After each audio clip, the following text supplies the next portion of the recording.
Hello friends, मैं हूं सौम्य रंजन नायक और आप सभी को मेरे चैनल लेट्स हेल्प में स्वागत है। आज मैं आप लोगों को बताऊंगा विंडोज़ कीबोर्ड का शॉर्टकट की उसको कैसे यूज़ करना है, कैसे यूज़ करके विंडोज़ शॉर्टकट की यूज़ करके हम लोग हमारा काम को आसानी से कर सकते हैं। तो अगर आप मेरे चैनल में न्यू हो तो चैनल को लाइक कीजिए, सब्सक्राइब कीजिए और शेयर कीजिए। तो इस वीडियो को मैं 2 पार्ट में बनाऊँगा, ठीक है। ये थोड़ा लंबी हो रहा है तो इसको मैं 2 पार्ट में डिवाइड कर रहा हूँ। तो चलिए दोस्तों लोग शुरू करते हैं आज का वीडियो। सबसे पहले मैं आपको Windows on screen keyboard on करके दिखा देता हूँ। इसी के थ्रू हम लोग सारे कीवर्ड्स टाइप करेंगे। तो चलिए अभी विंडोज़ ऑन स्क्रीन कीबोर्ड को ऑन कर देते हैं। आप उसको direct Windows on screen keyboard search कर सकते हो, नहीं तो विंडोज़ कंट्रोल ओ दबा के आप उसको ऑन स्क्रीन कीबोर्ड को आप लोग ऑन कर सकते हो। देखिए अभी मेरा ऑन स्क्रीन बोर्ड खुल गया है। तो सबसे पहले हम लोग बात करेंगे फंक्शन कीज़ की। तो सबसे पहले चलिए हम लोग पहले F1 से शुरू करते हैं। कोई भी एक आप खोल लीजिए। फंक्शन आपका F1 नॉर्मल यूज होता है हेल्प के लिए, यूनिवर्सल हेल्प के लिए आपका F1 यूज होता है। अब कोई आप कीजिए, आप उसमें F1 दबा दीजिए तो आपका हेल्प मेनू खुल जाता है। जैसे देखिए मैं एक प्लेयर खोला हूँ, उसमें F1 दबाया हूँ तो उसमें हेल्प खुल गया है। तो इस तरह से दूसरा एक आप खोला हूँ मैं ऑन स्क्रीन कीबोर्ड में, मेरा F1 नहीं है इसलिए मैं फंक्शन F1 को प्रेस कर रहा हूँ। आप अगर लैपटॉप है या डेस्कटॉप है आप डायरेक्ट F1 कीबोर्ड को यूज़ कर सकते हो डायरेक्ट आप लोग F1 की को दबा के हेल्प पा सकते हो। तो आपका कोई भी आप हो, F1 आपका नॉर्मल रहता है, यूनिवर्सल हेल्प के लिए आपका यूज़ किया जाता है। तब कहीं पे भी आप F1 यूज़ कर सकते हो हेल्प पाने के लिए। तो चलिए अभी दूसरा देखते हैं, F2 का देखते हैं। देखिए आप कोई भी एक आपको कोई भी एक फोल्डर हो गया या फाइल हो गया, उसको रीनेम करने के लिए आपको डायरेक्ट राइट क्लिक करके रीनेम के ऊपर जाना पड़ता है। तो आप क्या कर सकते हो, उसको शॉर्टकट की है आपका F2। कोई भी आपका फाइल को सिलेक्ट कीजिए, डायरेक्ट आप F2 दबा दीजिए, आपका वो रीनेम हो जाएगा। ठीक है, देखिए यहाँ पे जैसे मैं F2 दबाया अभी वो रीनेम हो गया। आपको जो टाइप करना है टाइप कर लीजिए, एंटर मार दीजिए, बस वो रीनेम हो जाएगा। तो आपका F2 यूज़ किया जाता है रीनेम करने के लिए। चलिए अभी देख लेते हैं F3। आपका अगर कोई भी आप विंडोज़ एक्सप्लोरर खोले हो या कोई सर्च इंजिन कोई भी ब्राउज़र खोले हो, तब अगर F3 प्रेस करें तो आपको शॉर्ट्स का ऊपर डायरेक्ट आ जाएगा।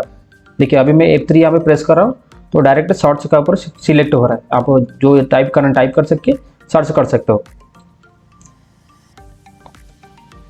देखिए मैं यहाँ पे अभी F3 दबाऊंगा तो यहाँ पे शॉर्ट्स का आ जाएगा। देखिए मैं अभी यहाँ पे F3 दबाया और डायरेक्ट शॉर्ट्स का आ गया है।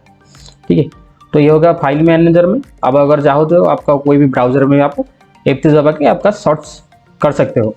अभी बात करते हैं F4 का। F4 होता है आपका एड्रेस बार के लिए। अब कहीं भी अगर आप फाइल मैनेजर में आप F4 क्लिक करते हो तो डायरेक्ट आपका एड्रेस मैनेजर खुल जाएगा। देखिए यहाँ पे मैं जैसे F4 क्लिक किया तो मेरा एड्रेस मैनेजर खुल गया। अब कोई भी ब्राउज़र में अगर आप लोग F4 क्लिक करते हो तो आपका एड्रेस बार आ जाएगा। देखिए F4 में यहाँ पे क्लिक किया तो उसका डायरेक्ट एड्रेस बार आ जाता है। उसमें आपको जो टाइप करना है टाइप करके आप लोग ईजिली सर्च कर सकते हो।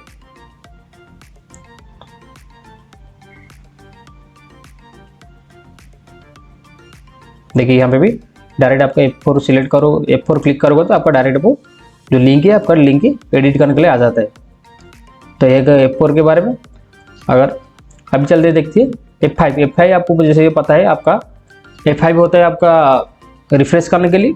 आप डायरेक्ट F5 प्रेस करके रिफ्रेश कर सकते हो, नहीं तो आप कंट्रोल R प्रेस करके रिफ्रेश कर सकते हो, चाहे कोई भी ब्राउज़र हो या कहीं पे भी आप अब तो इसको प्रेस करके रिफ्रेश कर सकते हो। अभी हम लोग बात करते हैं F11 की का। F11 की आपका नॉर्मल यूज होता है फुल स्क्रीन करने के लिए। कहीं पे भी आपको अगर फुल स्क्रीन करना है तो आपको F11 क्लिक कर दो, आपका फुल स्क्रीन हो जाएगा। आपका सारा मेनू हट जाएगा, डायरेक्ट आपका वो फुल स्क्रीन हो जाएगा। ठीक है, तो ये हो गया आपका फंक्शन की। अभी चलिए हम लोग बात करते हैं दूसरा की के बारे में। अगर आपको कोई भी आपको अगर क्लोज करना है, कोई भी आप हो अगर आपको क्लोज करना है तो आप डायरेक्ट क्या कर सकते हो, ALT F4 को क्लिक करके आप लोग को उसे आपको क्लोज कर सकते हो। ALT F4 आपका यूज होता है आप क्लोज करने के लिए। कोई भी आपको आप क्लोज करने के लिए आपका ALT F4 यूज होता है। अगर आपको कोई भी जैसा आप 4-5 विंडो खोलो, जैसे एक ब्राउजर में आप 4-4 टैब खोलो, अगर आप इस टैब को बंद करना चाहते हो तो आपको क्या करना है, तो आपको उसमें दबाना है Ctrl W, ठीक है, या Ctrl F4। तो दोनों में से किसी को दबा के आप लोग आपको जो टैब है इंडिविजुअल टैब को एक एक करके आप लोग बंद कर सकते हो। तो ये Ctrl F4 हो गया या कंट्रोल W में आप टैब को एक एक इंडिविजुअल टैब को आप लोग क्लोज कर सकते हो। ऑल्ट F4 में आप लोग पूरा आपको बंद कर सकते हो। अभी हम लोग बात करेंगे ऑल्ट टैब का। अगर आप लोग ऑल्ट टैब प्रेस करते हो तो आपका आता है जितना टैब खुला है वो सारे टैब आपको दिखाएगा। आप जहाँ पे छोड़ोगे वहाँ उसी को वो सिलेक्ट हो जाएगा, वही टैब आपका ओपन हो जाएगा। जैसे मैं ऑल्ट टैब यहाँ पे प्रेस कर रहा हूँ, आप जब तक प्रेस करते रहोगे तब तक ये ऐसे घूमता रहेगा, ठीक है। आप जहाँ पर छोड़ोगे वो वाला सिलेक्ट हो जाएगा। तो ऑल्ट टैब का यही काम है, आपको जो टैब चाहिए वो आपको सिलेक्ट कर सकते हो। जितना ओपन टैब है सारे टैब आपको दिखाएगा, जिसको आपको सिलेक्ट करना है तो आपको इजीली सिलेक्ट कर सकते हो, ठीक है। अभी बात करते हैं ऑल्ट एस्केप का। अगर आप ऑल्ट एस्केप यूज़ कर रहे हो तो आपका जितना आप खुला है ये सारे आपका बैकग्राउंड में चेंज होगा ऐसे। देखिए जैसे मैं ऑल्ट एस्केप मार रहा हूँ तो एक एक आप मेरा चेंज होता जा रहा है, देखिए। तो आपका ऑल्ट एस्केप यूज़ किया जाता है आपका आपको स्विच करने के लिए। जितना सारा आपका ओपन है वो सारे आपको वो स्विच करता रहेगा।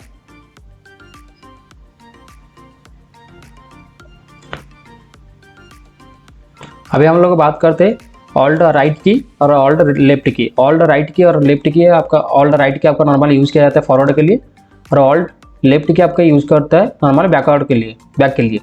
तो आप चलिए कोई भी ब्राउजर में अगर आप फॉरवर्ड गया है, कोई भी कितने 3-4 पेज आप खोले हो, अब ऑल्ट लेफ्ट की मार के आप बैक जा सकते हैं। देखिए यहाँ पे जैसे मैं बैक जा रहा हूँ, अभी ऑल्ट लेफ्ट एरो, ठीक है। अभी एक एक बैक जा रहा है। इस तरह से आप अगर लोग क्या कर सकते हो, ऑल्ट राइट की राइट एरो दबा के आप लोग को फॉरवर्ड भी कर सकते हो जितना आपका रिसेंटली पेज आप विजिट किए हो, ठीक है। आप विंडोज़ एक्सप्लोरर में भी इसको यूज़ कर सकते हो।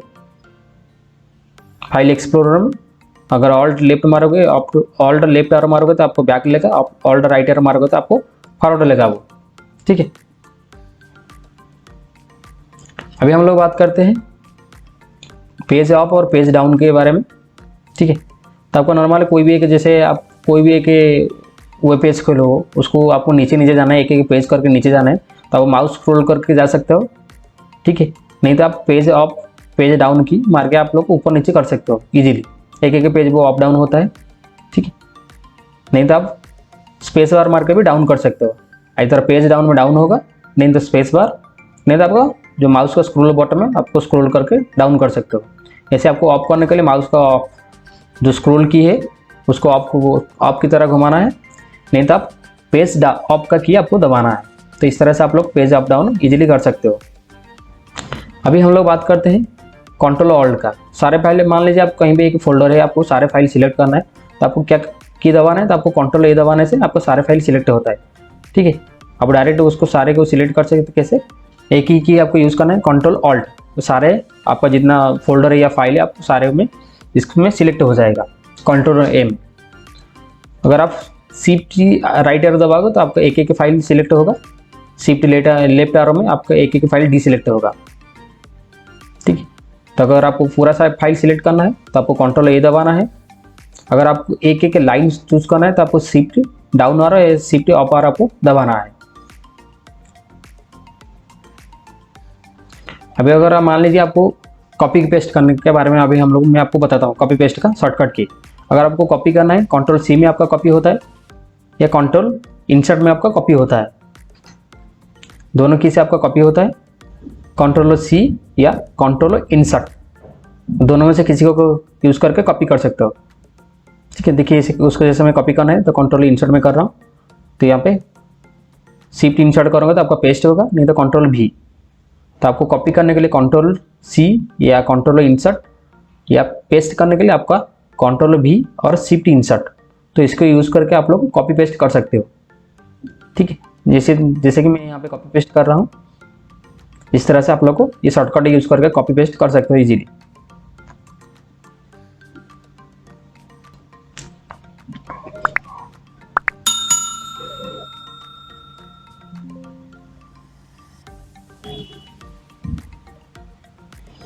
आपको अगर फाइल को डिलीट करना है तो आपको क्या कर सकते हो, आप अगर आपको कोई भी फाइल को डिलीट करना है, आपको डायरेक्ट उस फाइल को सिलेक्ट कीजिए, डिलीट बटन क्लिक कर सकते हो, डिलीट कर सकते हो। नहीं तो कंट्रोल डी उसका प्रेस करके भी आप डिलीट कर सकते हो इजीली। कंट्रोल डी और डिलीट की दोनों में से किसी को प्रेस करके आप लोग फाइल को डिलीट कर सकते हो। ये क्या होगा, ये फाइल आपका रिसाइकल बिन हो जाएगा। अगर आप चाहते हो कि आपको कोई फाइल डिलीट करो, अगर वो रिसाइकल बिन को नहीं जाना चाहिए, तो आपको क्या करना है, शिफ्ट डिलीट मारोगे तो आपका वो फाइल जो डिलीट होगा वो रिसाइकल बिन को नहीं जाएगा। देखिए जैसे कि ये एक फाइल को मैं डिलीट अभी मार रहा हूँ, मैं चाहता हूँ कि ये रिसाइकल बिन को ना जाए। चलिए पहले मैं उसको रिसाइकल बिन को क्लियर कर लेता हूँ। अभी हम लोग क्या करेंगे, रिसाइकल बिन को अभी मैं खोल दिया यहाँ पे, देखिए। तो अभी इस फाइल को मैं अभी डिलीट मारूंगा, तो उसको डिलीट कैसे मारूंगा, शिफ्ट डिलीट मारूंगा, जिससे कि मेरा रिसाइकल बिन को ना जाए। चलिए उसको शिफ्ट डिलीट मारते हैं, देखते हैं ये रिसाइकल बिन को जाता है या नहीं जाता है। देखिए ये आपको पूछ रहा है, are you sure want to permanently delete it. Okay, जैसे मैं अभी येस कर दिया, देखिए ये अभी रिसाइकल बिन को गया नहीं। तो अगर आपको परमानेंटली डिलीट मारना है विदाउट रिसाइकल बिन जाने के लिए, तो आपको शिफ्ट डिलीट मारना है। अगर आपको नॉर्मल डिलीट मारना है तो आपको कंट्रोल डी यूज कर सकते हो, या डिलीट बटन आपको लोग यूज कर सकते हैं, डिलीट की को। अभी हम लोग बात करते हैं ऑनडू एंड रीडू। तो कंट्रोल जेड हो गया आपका ऑनडू के लिए, और कंट्रोल वाई हो गया आपका रीडू के लिए। ठीक है, वो चीज़ें होता क्या है, जैसे अभी मान लीजिए मैं एक कॉपी किया हूँ, ठीक है, अभी मैं उसका फाइल का नेम भी चेंज कर दिया। मैं चाहता हूँ कि ये फाइल का नेम में पहले जैसा था उसको ऐसे ही करना चाहता हूँ, तो मैं उसके लिए मेरे को क्या करना है, कंट्रोल जेड मारिए तो आपका ऑनडू हो जाएगा, आपका जो रिसेंटली चेंजेस है वो बैक हो जाएगा। कंट्रोल जेड फिर से मारा, वो जो कॉपी किया था वो डिलीट हो गया। ठीक है, अभी जैसे मेरे को उस फाइल को, मान लीजिए मैं उस फाइल को किया हूँ, तो वो फाइल मेरे को चाहिए। अभी वो मेरे को क्या करना है, वापस वो फाइल चाहिए, तो आपको कंट्रोल वाई मारना है। पहले वो फाइल आ गया, फिर से अगर कंट्रोल वाई मारोगे तो जैसे मैं रीनेम किया था वो रीनेम भी हो जाएगा। तो आप लोग इस तरह से कंट्रोल वाई और कंट्रोल जेड यूज़ करके आप लोग ऑनडू एंड रीडू कर सकते हो। ये बहुत ईजी होता है। जैसे मान लीजिए आप कोई भी एक फाइल चेंज कर दिया, उसको पता नहीं आपको फिर रिकवर कैसे करना है, क्या फाइल था, क्या फाइल नेम था, क्या था, तब इस कंट्रोल जेड या कंट्रोल वाई करके आगे पीछे उसको कर सकते हो। तभी जैसे आप जूम करना है तो आप कंट्रोल आपका जो स्क्रॉल बार है, माउस का स्क्रॉल बार है, उसको आगे पीछे करके आप लोग को जूम इन और जूम आउट कर सकते हो। कंट्रोल की को दबाना है, उसके साथ माउस का स्क्रॉल बार का आगे पीछे करने से आपको जूम इन जूम आउट होता है। कंट्रोल ऑल्ट टैब आपका यूज़ किया जाता है, कितना आपका टैब खुला है और सारी चीज़ को देखने के लिए आपको जिस टैब को चाहिए उसको आप सिलेक्ट करोगे, तो आपको क्या कंट्रोल ऑल्ट टैब मारने से आपका सारे टैब ओपन हो जाएगा। फिर आप जिस टैब का ऊपर माउस का ऊपर क्लिक करोगे या इंटर मारोगे, उसी टैब आपका ओपन हो जाएगा। ऐसे नहीं कि जो पिछली बार किए थे ऑल्ट टैब जैसे किए थे, जिस टैब को आपको छोड़े वो ओपन हो जाएगा, इस तरह से ये काम नहीं करता है। तब तो आपको जिसको खोलना है उसका ऊपर आपको सिलेक्ट करना है, उसको सिलेक्ट करने के बाद आपको खुल जाएगा। अभी हम लोग बात करते हैं टास्क मैनेजर का शॉर्टकट की। तो आपको टास्क मैनेजर खोलने के लिए आपको क्या करना है, कंट्रोल शिफ्ट एस्केप। अगर आप लोग कंट्रोल शिफ्ट एस्केप मारते हो तो आपका डायरेक्ट टास्क मैनेजर खुल जाता है। ठीक है, तो टास्क मैनेजर का शॉर्टकट है कंट्रोल शिफ्ट एस्केप। अभी बात करते हैं विंडोज स्टार्ट मेन्यू का। विंडोज स्टार्ट मेन्यू के लिए आप डायरेक्ट विंडोज की प्रेस कर सकते हो, नहीं तो अगर आपको विंडोज मेन्यू खोलना है तो आप लोग क्या कर सकते हो, डायरेक्ट विंडोज की के ऊपर आप प्रेस करके विंडोज मेन्यू खोल सकते हो। नहीं तो आपको क्या करना है, कंट्रोल एस्केप मारोगे तो आपका जो विंडोज मेन्यू आ जाएगा। ठीक है, कंट्रोल एस्केप या विंडोज बॉटम दोनों में से किसी को आप लोग क्लिक करके विंडोज मेन्यू आप लोग पा सकते हो। कहीं पे भी आप कोई भी एक फाइल को सिलेक्ट करके अगर आप शिफ्ट F10 मारते हो तो उसका शॉर्टकट मेन्यू आ जाता है। देखिए जैसे यहाँ पे मैं शिफ्ट F10 मार रहा हूँ तो इसका शॉर्टकट मेन्यू आ जा रहा है। पहले फाइल को सिलेक्ट कीजिए, उसके बाद शिफ्ट F10 का ऊपर क्लिक कीजिए, उसका शॉर्टकट मेन्यू आ जाएगा इमीडिएट। नहीं तो आपको राइट क्लिक करके आप उसको अंदर आपको प्रॉपर्टी के जाने के बाद आपको ये सारे मिलेगा, तो आप डायरेक्ट उसको क्या कर सकते हो, शिफ्ट F10 दबा के ये चीज़ें पा सकते हो। अभी मैं आपको विंडोज़ का कोई शॉर्टकट की के बारे में बोल रहा हूँ। जैसे देखिए ऊपर में दिया है, आपका कुछ मार्किंग किया है, यहाँ पे देखिए ऊपर में मार्क किया हुआ है new folder, cut, copy, paste, rename, ये सारी चीज़ें आपका दिया हुआ है। अगर आप कोई भी फाइल का आपको सिलेक्ट करना है तो उसको आप लोग कर सकते हो। अभी मैं आप लोगों को बताऊंगा कंट्रोल आरो की, शिफ्ट आरो की, शिफ्ट अप डाउन आरो की और कंट्रोल अप डाउन आरो की के बारे में अभी मैं आप लोगों को बताऊंगा। तो आपका जो कंट्रोल आरो राइट आरो की यूज होता है, कंट्रोल राइट आरो कोई भी एक टेक्स्ट फाइल की हो या आप वर्ड खोले हो और कंट्रोल राइट आरो की मारोगे तो एक एक वर्ड आपका वो आगे जाएगा। ठीक है, और कंट्रोल लेफ्ट आरो मारोगे तो आपका एक एक वर्ड पीछे जाएगा। इस तरह से आप लोग का कंट्रोल डाउन आरो होता है, आपका एक एक पैराग्राफ चेंज होता है। कंट्रोल अप आरो एक एक पैराग्राफ डिसेलेक्ट होता है। ठीक है, आपको एक एक पैराग्राफ को जाने के लिए आपको कंट्रोल डाउन आरो या अप आरो मारना है। कंट्रोल शिफ्ट राइट एरो अगर आप लोग मार रहे हो तो आपका, अगर आप लोग कंट्रोल शिफ्ट राइट एरो मार रहे हो तो आपका एक एक वर्ड सिलेक्ट होता है। ठीक, कंट्रोल शिफ्ट लेफ्ट एरो मार रहे हो तो आपका एक एक वर्ड डिसिलेक्ट होता है। इस तरह से कंट्रोल शिफ्ट डाउन और मार्क होते हैं, आपका एक एक पैराग्राफ सिलेक्ट होता है। ठीक, तो कंट्रोल शिफ्ट अप और मारोगे तो आपका एक एक पैराग्राफ डीसिलेक्ट होता है। तो एक है कंट्रोल राइट एरो या कंट्रोल शिफ्ट राइट एरो या लेफ्ट एरो के बारे में। अगर आप शिफ्ट राइट एरो क्लिक करोगे तो आपको एक एक लेटर जो आपको सिलेक्ट होगा, ठीक है, जैसे मैं उसको प्रेस कर रहा हूँ तो एक एक लेटर मेरा सिलेक्ट होता है। शिफ्ट राइट एरो या शिफ्ट लेफ्ट एरो मारोगे तो एक एक लेटर आपका डीसिलेक्ट होगा। ठीक है, अगर आपको एक एक वर्ड सिलेक्ट करना है तो आपको कंट्रोल शिफ्ट राइट एरो मारना है या कंट्रोल शिफ्ट लेफ्ट एरो मारना है। इस तरह से आपको अगर एक एक लाइन सिलेक्ट करना है तो आपको शिफ्ट डाउन और मारना है या शिफ्ट अप और मारना है एक एक लाइन सिलेक्ट करने के लिए। दोस्तों इस वीडियो में इतना ही। अगर आपको आज का वीडियो अच्छा लगे तो चैनल को लाइक कीजिए, सब्सक्राइब कीजिए और शेयर कीजिए, और उसका जो दूसरा पार्ट है उसको देखने के लिए ना भूलना। साथ ही साथ कमेंट भी कीजिएगा कैसा लगा आपका आज का वीडियो।